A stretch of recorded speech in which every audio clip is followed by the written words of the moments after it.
Balik sa bansa, pinatawan ng gag order ng Muntinlupa Regional Trial Court Branch 205 ang mga partido sa cyber libel case na inihahabla ni Vic Soto laban sa filmmaker na si Daryl Yap.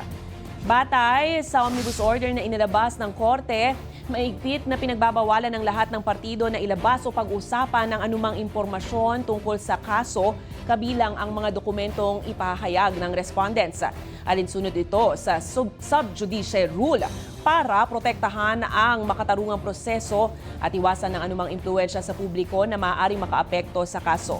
Nilinaw din ng korte na ang pagkakaloob ng writ of habeas data sa petisyon ni Soto ay hindi pa nangangahulugang na pagbigyan na ang kanyang hiling na ipatanggal ang mga material na kaugnay ng pelikula. Samantala, naurong naman ang January 15 hearing ng kaso sa January 17. Malinaw po dito na kapag meron pong sinampa na criminal action, pagkatapos na maisampa yung petition for writ of habeas data, ang husgado ay obligado na in-consolidate itong writ of habeas data petition doon po sa criminal action. Hindi ko po alam kung ito ay alam ng mga abogado ni Mr. Soto. Sa pananaw ko, palagay ko wrong move eh. No, kasi kung binasa man nila yung administrative circular, hindi na dapat sila nagsampa ng criminal case.